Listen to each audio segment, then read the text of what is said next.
여러분은 밭에 정성껏 뿌린 흔한 나무재 한 줌이 작물을 살리기는커녕 오히려 독이 될 수 있다는 사실을 생각해 본 적 있나요? 모든 정원사들은 제가 칼륨과 미량 원소의 무료 공급원인 기적의 비료라고 들어왔습니다. 하지만 제가 여러분께 90%의 경우가 잘못 사용되어 말 그대로 식물을 서서히 고통스럽게 죽이고 있다고 말씀드린다면요. 이번 영상에서는 나무재에 대한 모든 진실을 파헤쳐 보겠습니다. 제가 어떻게 정원사의 가장 친한 친구에서 가장 큰 적으로 변하는지 알게 되실 겁니다. 거의 모든 사람이 저지르는 치명적인 실수들을 분석해 드릴 텐데, 약속컨대 이 영상을 본 후에는 이 회색 잿더미를 전혀 다른 눈으로 보게 될 것입니다. 이번 시즌 작물을 살릴 수 있는 비밀을 알아볼 준비가 되셨나요?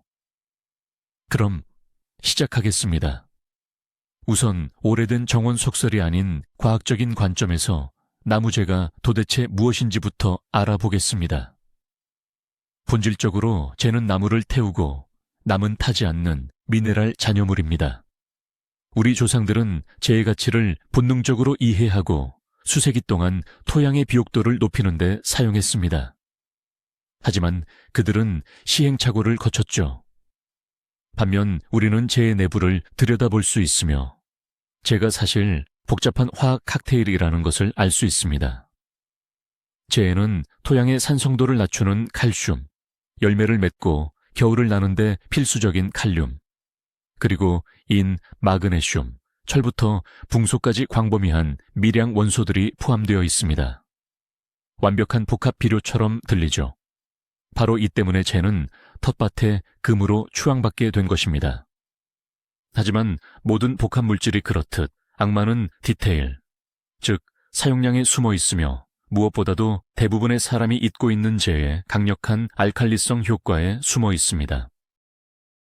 자, 그럼 재에 대해 가장 중요하고 핵심적으로 기억해야 할 첫 번째 특징이 있습니다. 바로 재는 강한 알칼리성이라는 점입니다. 토양의 산성도를 나타내는 척도, 즉 농업 전문가들이 흔히 말하는 pH 수치를 한번 떠올려 보세요. pH 7은 중성 환경을 의미합니다. 7보다 낮으면 산성이고 7보다 높으면 알칼리성입니다. 대부분의 정원 식물들은 pH 6에서 7 사이의 약산성 또는 중성 토양을 가장 좋아합니다. 이 범위 내에서 식물들은 모든 영양분을 아주 쉽게 흡수할 수 있습니다. 그런데 여기에 재를 넣는다고 상상해 보세요. 재의 pH는 무려 12에서 13까지 치솟을 수 있습니다. 이는 거의 공업용 비누 수준의 강할 칼리성입니다. 토양에 재를 넣게 되면 이 산성도의 균형은 급격히 알칼리성 쪽으로 기울어집니다. 만약 여러분의 토양이 원래 중성이나 약알칼리성이었다면 식물에게는 영양분이 가득한데도 불구하고 먹고 마실 수 없는 말 그대로 사막과 같은 환경을 만들어주는 것입니다. 이것이 바로 재가 식물을 해칠 수 있는 가장 주된 이유입니다. 재를 너무 많이 사용해서 토양이 지나치게 알칼리성이 될 때 발생하는 문제에 대해 이야기해 봅시다. 이렇게 토양의 알칼리성이 높아지면 철, 망간, 붕소, 아연 같은 필수 미량 원소들이 식물이 흡수할 수 없는 형태로 고정되어 버립니다. 쉽게 말해 흙 속에 양분은 분명히 있는데 식물의 뿌리가 그것을 전혀 이용할 수 없게 되는 거죠. 겉으로 보기에는 잎맥만 푸른 채로 나머지 잎이 노랗게 변하는 황화 현상, 즉 엽록소 부족 증상이 나타납니다. 농부 입장에서는 좋은 비료를 줬다고 생각했지만 식물은 결국 굶주리고 시들면서 성장을 멈춥니다. 더 심각한 것은 재에 들어있는 과도한 칼슘 성분이 토양에 충분히 있는 칼륨과 마그네슘의 흡수마저 방해한다는 점입니다. 이로 인해 심각한 양분 불균형이 발생하게 됩니다. 결국 토양은 단단하게 굳어 구조가 나빠지고 부식을 만드는 데 중요한 역할을 하는 유익한 토양 미생물들까지 죽기 시작합니다. 좋은 의도였지만 결과적으로 식물을 먹여 살릴 수 없는 죽은 흙, 구조가 망가진 토양을 만들게 되는 셈입니다. 산성 토양을 좋아하는 식물들, 즉 산성 식물에 대해 이야기해 보겠습니다. 이 식물들에게 목재를 태운 제 잿가루는 극소량만 사용해도 치명적인 독이 됩니다. 만약 여러분이 이 작물들의 재를 사용한다면 말 그대로 식물에게 사망 선고를 내리는 것과 마찬가지입니다. 그렇다면 이 위험군에 속하는 식물들은 무엇일까요? 가장 먼저 진달래과 전체가 포함됩니다. 화려한 로도덴드론 철쭉, 아잘레아, 에리카, 그리고 헤더히스가 대표적입니다. 이와 함께 블루베리, 크랜베리, 월귤, 링곤베리, 같은 산림성 베리류 역시 강산성 토양, 즉 pH-에서 5 사이에서만 생육과 결실이 가능합니다. 이 외에도 가문비나무, 소나무, 측백나무 등 많은 종류의 침엽수 역시 재를 절대적으로 피해야 합니다. 심지어 토양 산도에 따라 꽃 색깔이 변하는 수국도 알칼리성 환경에서는 성장이 저해되고 엽록소 결핍증, 황화 현상을 앓게 됩니다. 이 식물들을 재로 영양 공급하려 한다면 뿌리가 철분을 흡수하는 기능이 마비됩니다. 잎은 누렇게 변하고 필수 영양소인 철분이 묶여버려 결국 식물은 양분 부족으로 고사하게 되는 것입니다. 흙에 재를 뿌리기 전에 반드시 해야 할 간단한 단계가 있습니다. 바로 토양의 산성도를 정확히 확인하는 것입니다. 절대 맹목적으로 행동하지 마십시오. 이것은 진단 없이 약을 먹는 것과 똑같습니다. 가장 정확한 방법은 당연히 실험실 분석이거나 전문 장비인 pH 측정기를 사용하는 것입니다. 하지만 대략적인 결과를 알려주는 간단하고 전통적인 방법들도 있습니다. 예를 들어 약국에서 쉽게 구할 수 있는 리트머스 시험지를 사용하는 방법입니다. 흙 샘플을 증류수와 섞은 후 침전시키고 지시약을 담가 보십시오. 또 다른 대중적인 방법은 식초를 이용하는 것입니다. 흙 한 줌에 9% 식초를 뿌려 보십시오. 만약 흙에서 쉬익하는 소리와 함께 거품이 올라온다면 토양이 알칼리성 또는 중성이라는 뜻이며 재는 오히려 역효과가 납니다. 만약 아무런 반응이 없다면 토양은 산성일 가능성이 높으니 재를 사용하는 것이 도움이 될 수 있습니다. 또한 지표 식물을 통해 확인할 수도 있습니다. 쇠뜨기, 질경이, 소루쟁이 같은 식물은 산성 토양을 나타내며 맥꽃이나 명아주가 잘 자란다면 알칼리성 토양입니다. 이 간단한 점검을 통해 치명적인 실수를 저지르는 것을 막을 수 있습니다. 그렇다면 이 잭가 우리 텃밭에 정말 필요한 구원자이자 명약이 되는 시점은 언제일까요? 답은 간단합니다. 바로 텃밭의 토양이 산성일 때입니다. 산도가 6.0 이하인 땅에서는 재를 뿌리는 것만으로도 정말 놀라운 효과를 볼 수 있습니다. 재는 순하면서도 효과가 뛰어난 산성 중화제 역할을 합니다. 석회질 비료와는 달리 재는 산성도 균형을 잡아줄 뿐만 아니라 토양에 필요한 다양한 복합 영양소를 공급해 줍니다. 재에 포함된 칼슘과 마그네슘 성분은 토양 속 과도한 수소 성분을 밀어내 대부분의 채소 작물이 자라기에 훨씬 좋은 환경을 만들어줍니다. 그 결과 토양 구조 자체가 개선됩니다.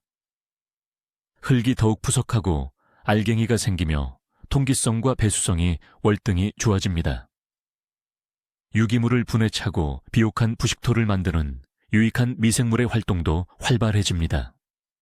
식물은 드디어 정상적으로 영양분을 흡수할 수 있게 되고 이는 곧바로 작물의 성장과 수확량 증가로 이어집니다. 특히 산성을 띠는 이탄토나 포도졸 토양에서는 재가 없어서는 안 될 정말 필수적인 수단입니다. 자, 이제 잿거름을 주면 너무나 좋아하는 작물들이 뭔지 알아볼까요? 칼슘과 칼륨을 정말 좋아하고 산성보다는 중성이나 약알칼리성 토양에서 잘 자라는 작물들이 있습니다. 이런 작물들의 목록이 꽤 길어요. 첫 번째는 바로 배추과 십자화과 작물들입니다. 배추, 양배추, 브로콜리, 무, 순무 등이 대표적이죠. 이 작물들에게 잿거름은 단순한 영양분 이상의 의미가 있습니다. 특히 무서운 뿌리옥병, 키라병을 예방하는 역할도 해줍니다. 가지과 작물들도 잿거름에 아주 잘 반응합니다. 토마토, 고추, 가지, 그리고 특히 감자가 그렇죠. 잿거름의 칼륨 성분은 감자 크기를 키우고 전분질을 풍부하게 만들어서 맛있는 감자를 수확하게 해줍니다. 오이, 호박, 애호박, 주키니 같은 박과 작물들도 잿거름을 좋아합니다. 당도와 저장성을 높여주기 때문이죠. 베리류 중에서는 블랙커런트, 라즈베리, 딸기가 잿거름을 선호합니다. 이 작물들이 꽃이 피거나 열매를 맺을 때 잿거름을 주면 수확량이 눈에 띄게 늘어나고 당도도 훨씬 좋아집니다. 이 목록을 꼭 기억해 두세요. 하지만 무엇보다도 중요한 기본 원칙 하나는 잊지 마세요. 바로 과유불급입니다. 항상 적절한 양을 사용하고 내 밭의 토양 산도가 어떤지 반드시 알고 적용해야 합니다. 많은 정원사들이 저지르는 두 번째 치명적인 실수는 바로 잿가루와 신선한 거름을 섞는 것입니다. 두 가지 강력한 유기질 비료를 합치는 것이 뭐가 문제냐고 생각하실 수도 있습니다. 하지만 여기서 화학이 개입하게 되며 그 결과는 매우 참담합니다. 왜냐하면 신선한 거름에는 암모늄 형태의 질소가 풍부합니다. 그리고 잿가루는 아시다시피 강한 알칼리성 물질이죠. 이 두 가지가 접촉하면 격렬한 화학 반응이 일어나며 이 과정에서 암모늄 질소는 휘발성이 강한 암모니아 가스로 변하게 됩니다.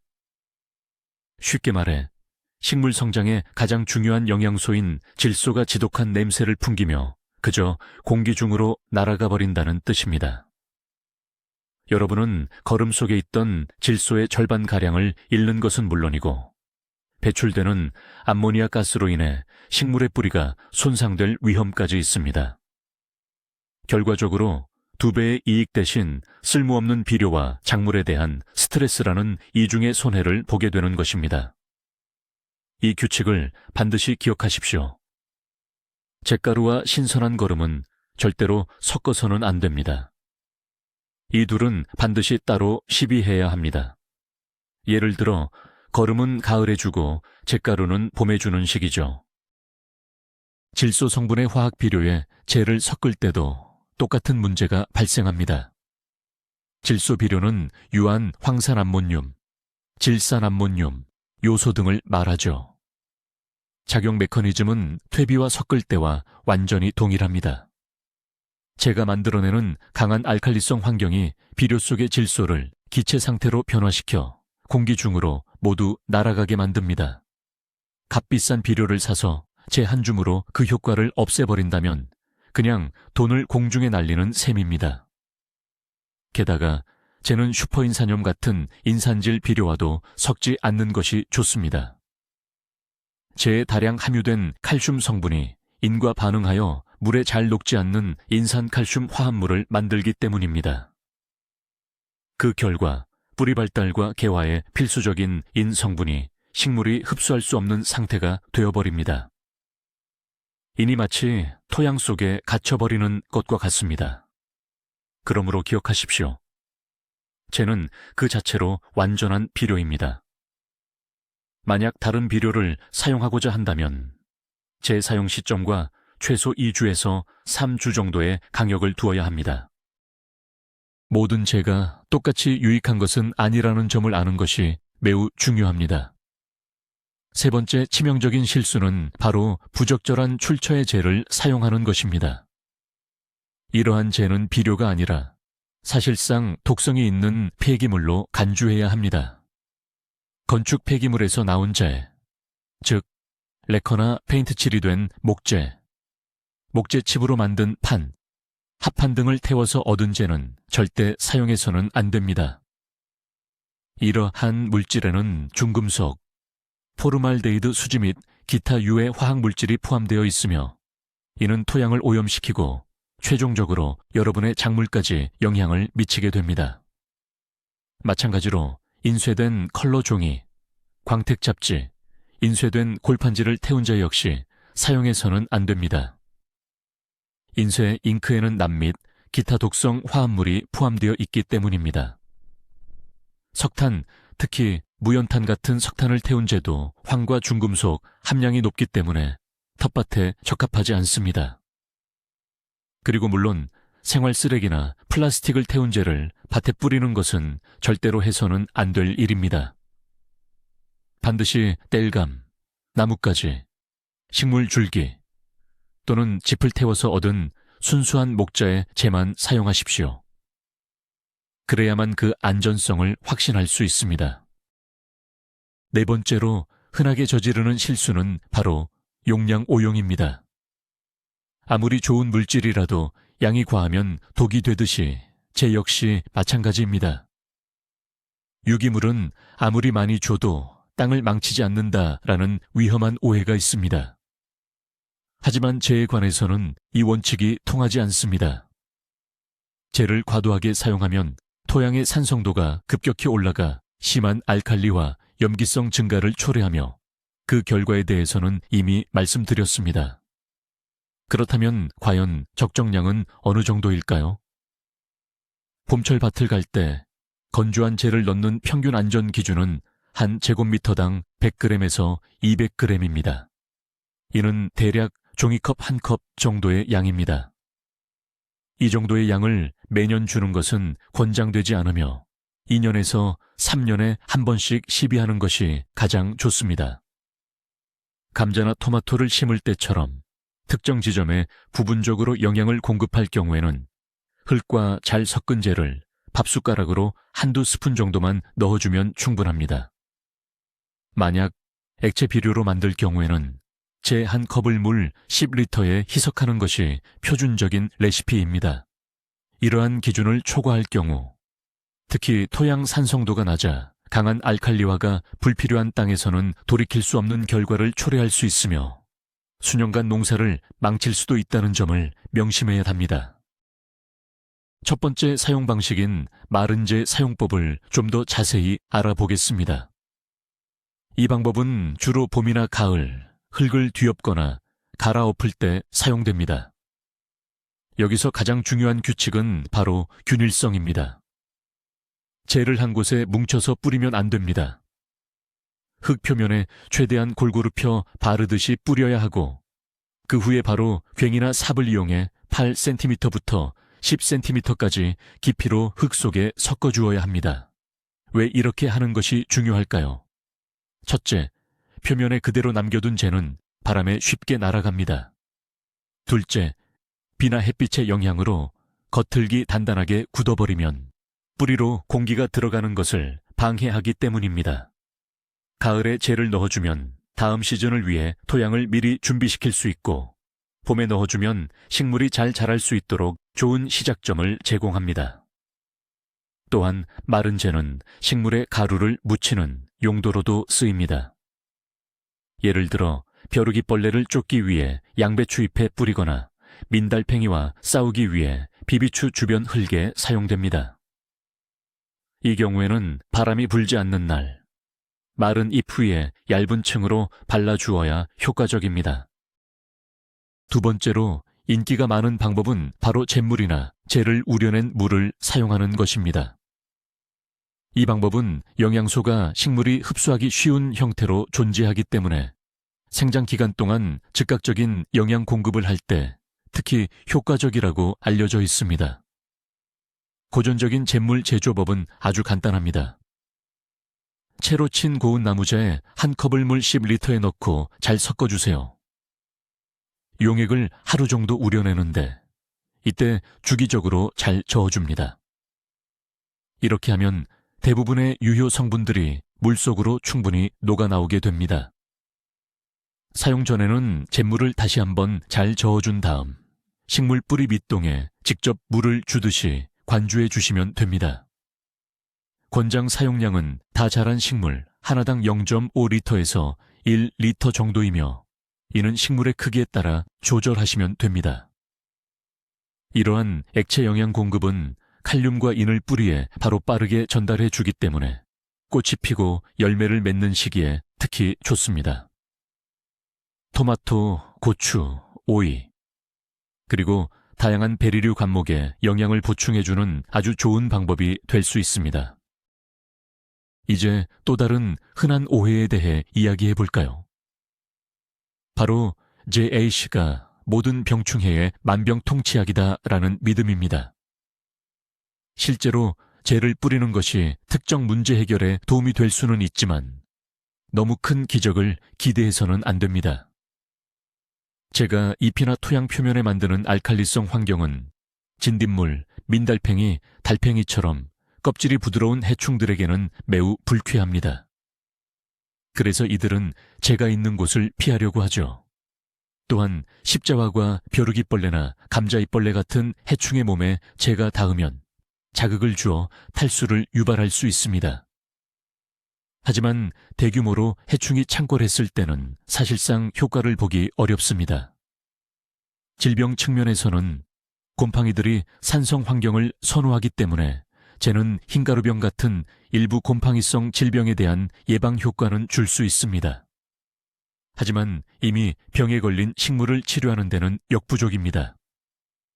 따라서 쟤를 완전한 살충제나 살균제로 보기보다는 보조적인 예방수단으로 접근하시는 것이 좋습니다. 이는 확실한 박멸보다는 해충을 쫓아내는 민간요법에 가깝다고 할 수 있습니다. 토마토에 대해 구체적으로 이야기해 봅시다. 토마토는 열매의 형성, 크기, 그리고 맛을 결정하는 칼륨 성분을 특히 좋아합니다. 그래서 젤을 이용한 영양 공급은 토마토에게 큰 도움이 될 수 있지만 정확한 방법으로 주어야 합니다. 젤을 주는 첫 번째 시기는 모종을 심기 위해 구덩이를 준비할 때입니다. 각 구덩이에 재 한 테이블스푼을 넣고 흙과 잘 섞어주세요. 이렇게 하면 어린 토마토 모종이 처음부터 필요한 영양분을 충분히 얻게 됩니다. 두 번째이자 매우 중요한 영양 공급은 꽃봉오리가 생기고 꽃이 피기 시작하는 시기에 이루어집니다. 이 시기에 토마토는 특히 칼륨을 절실히 필요로 합니다. 이때는 이전에 언급했던 액체 형태의 잿물, 즉 젤을 우려낸 물을 사용하는 것이 가장 좋습니다. 각 포기에 이 용액 0.5리터씩을 부어주세요. 세 번째 영양 공급은 열매가 집중적으로 맺히기 시작하는 시점에 해줄 수 있습니다. 젤에는 칼슘 성분도 풍부하기 때문에 이것은 열매가 빠르게 자라게 하고 당분을 축적하게 하며 칼슘 부족으로 오는 병해에 더 강하게 만들어줍니다. 하지만 기억하세요. 만약 여러분의 토양이 알칼리성이라면 재사용은 피하고 대신 다른 칼륨 비료를 사용하는 것이 더 현명합니다. 이제 감자에 대해 이야기해 봅시다. 감자와 재의 관계는 상당히 복잡하고 양면성이 있습니다. 먼저 긍정적인 면입니다. 감자는 칼륨을 굉장히 좋아하는 작물입니다. 재를 넣어주면 감자 알이 더 커지고 포슬포슬해지며 맛도 좋아지고 전분 함량까지 높아집니다. 실제로 감자를 심을 때 구덩이마다 한 줌씩 재를 넣어주는 것이 권장되는데 수확량을 늘리는데 큰 도움이 되는 확실한 방법입니다. 하지만 그 이면, 즉 어두운 면도 존재합니다. 아시다시피 재는 토양의 산도를 낮추고 알칼리성으로 만듭니다. 문제는 감자의 골칫거리인 더댕이병의 병원균은 산성 토양에서는 활동이 미미하지만 중성이나 약알칼리성 환경에서는 아주 잘 번식한다는 점입니다. 산성 토양에서는 더댕이병이 거의 발생하지 않습니다. 따라서 매년 반복해서 감제제를 넣어주면 자칫 이 병이 자라기에 완벽한 환경을 만들어줄 위험이 있습니다. 그러면 감자는 보기 싫은 흉터로 뒤덮여 상품성을 잃게 됩니다. 해결책은 무엇일까요? 바로 균형을 지키는 것입니다. 만약 발의 토양이 매우 산성이라면 재를 한번 넣어주는 것은 분명 도움이 됩니다. 하지만 토양이 이미 중성에 가깝다면 더댕이병 발생을 유발하지 않도록 재 사용을 자제하거나 최소한의 양만 사용하는 것이 현명합니다. 만약 실수로 재를 너무 많이 사용해서 문제가 생겼다면 어떻게 해야 할까요? 5번째 실수는 바로 당황하거나 손 놓고 있는 것입니다. 재를 뿌린 후 엽록소 결핍, 황백화, 니나 성장 정체와 같은 식물 생육저해 징후가 보인다면 흙을 살리기 위한 긴급 조치를 신속히 취해야 합니다. 여러분의 가장 중요한 임무는 pH 균형을 정상으로 되돌리는 것, 즉 흙을 산성화시키는 것입니다. 가장 간단하고 자연적인 방법은 유기물 멀칭입니다. 유기물은 분해되면서 토양을 산성화시키는 효과가 있습니다. 침엽수 낙엽, 산성 피트모스, 잘게 부순 나무 껍질이나 톱밥 등이 좋습니다. 피해를 입은 식물 주변에 멀칭 재료를 두껍게 깔아주세요. 또한 흙에 특별한 산성화 용액을 직접 부어주는 방법도 있습니다. 예를 들어 구연산 용액물 10리터당 티스푼 1개부터 2개까지, 이나 9% 식초 용액물 10리터당 100ml를 사용할 수 있습니다. 시중에는 토양의 pH를 낮추기 위한 유황 기반의 전문 제품들도 판매되고 있습니다. 이러한 조치들은 과도한 알칼리성을 점진적으로 중화시키고 식물이 다시 정상적으로 양분을 흡수할 수 있도록 도와줄 것입니다. 재는 작용이 오래 지속된다는, 즉 지효성을 가지고 있다는 점을 이해하는 것이 중요합니다. 재 속에 있는 알칼리성 성분들은 서서히 방출되고 산성화된 토양을 중화시키는 효과는 무려 2년에서 4년까지 지속될 수 있습니다. 따라서 흙에 한번 충분히 재를 시비했다면 앞으로 몇 년 동안은 추가로 재를 넣어줄 필요가 없습니다. 더 나아가 석회나 백운석 돌로마이트, 가루 같은 다른 토양 중화제를 사용할 필요는 더더욱 없습니다. 토양이 굳이 필요로 하지 않는데도 예방 차원에서 매년 습관적으로 재를 뿌려주면 알칼리성 성분이 과도하게 축적되어 토양이 악화되는 결과를 피할 수 없습니다. 그러므로 밭에 무엇을 언제, 얼마나 시비했는지 항상 기록해 두어야 합니다. 원예 일지나 텃밭 일지를 작성하는 것이 가장 좋은 방법입니다. 이는 비료 과다 투입을 방지하고 토양의 건강한 영양 균형을 유지하는 데 큰 도움이 됩니다. 원예에서도 의학에서와 마찬가지로 해를 끼치지 않는 것이 가장 중요한 원칙임을 명심하십시오. 적게 주는 것이 많이 주는 것보다 낫습니다. 토양 분석을 해봤는데 내 밭에 잿가루제가 적합하지 않다는 결론이 나왔다면 너무 낙심할 필요는 없습니다. 흙을 칼륨이나 다른 영양소로 보충할 수 있는 훌륭한 대안들이 아주 많으니까요. 특히 칼륨 보충이 목적이라면 많은 작물의 생육을 방해하는 염소 클로르가 들어있지 않은 무기질 비료를 찾아보셔야 합니다.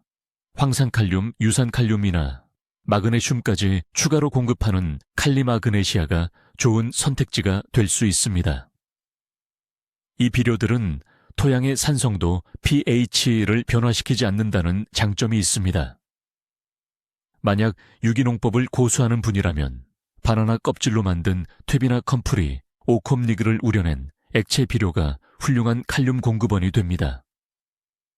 산성화된 토양을 중화시키고 싶은데 잿가루가 적합하지 않다면 백운석 가루, 돌로마이트 분말을 사용해 보세요. 이는 잿가루와 달리 칼륨은 없지만 대신 칼슘과 마그네슘이 풍부합니다. 가장 중요한 건 내 토양의 정확한 특성과 심는 작물의 요구사항을 파악해서 비료를 현명하게 그리고 의식적으로 선택해야 한다는 점입니다. 자, 이제 가장 중요한 결론에 이르렀습니다. 목재재는 절대적인 선도, 절대적인 악도 아닙니다. 이것은 현명한 정원사의 손에 들린 강력한 도구입니다. 하지만 미숙한 손에 들어가면 땅의 비옥도를 파괴하고 농사를 망치는 흉기가 될 수도 있습니다. 그러나 언제, 어떻게 사용해야 할지 안다면 이제는 산성이고 척박한 토양을 되살려 전례 없는 수확을 안겨주는 마법 지팡이가 됩니다. 오늘 저희는 무해한 유기물이라는 통념을 깨고 겉보기의 단순함 뒤에 숨겨진 복잡한 화학작용을 살펴보았습니다. 여러분은 제가 강한 알칼리성 물질이며 토양의 산성도 pH를 변화시키는 능력이 가장 큰 위험 요소라는 것을 알게 되었습니다. 어떤 작물에게는 독이 되고 어떤 작물에게는 약이 되는지 구분했습니다. 그리고 가장 중요한 것은 성공의 열쇠가 바로 토양 분석에 있다는 것을 이제는 아신다는 점입니다. 절대 추측으로 행동하지 마십시오. 여러분의 텃밭을 정확히 이해하십시오. 그러면 이 한 줌의 재 속에 담긴 자연의 힘을 온전히 여러분의 것으로 만들어 활용할 수 있을 것입니다. 자, 그럼 정리를 해볼까요? 가장 중요한 3가지 금지 사항을 꼭 기억하세요. 첫째, 자신의 흙이 얼마나 산성인지 확인하지 않고 재를 사용하지 마세요. 둘째, 재를 절대 신선한 거름이나 질소 비료와 섞지 마세요. 셋째, 쓰레기나 화학 처리된 목재를 태운 재는 사용하지 마십시오. 다음은 3가지 권장 사항입니다. 첫째, 산성 토양을 중화시키고 영양분을 공급하기 위해 재를 사용해야 합니다. 둘째, 배추, 토마토, 감자 등 칼리를 좋아하는 작물에 재를 시비할 수 있습니다. 다만 정량을 반드시 지켜야 합니다. 셋째, 일부 해충을 쫓아내는 보조적인 수단으로도 활용할 수 있습니다. 이 영상이 여러분께 유익했고 모든 정보를 명확하게 정리하는 데 도움이 되었기를 바랍니다. 끝까지 시청해 주셔서 정말 감사합니다.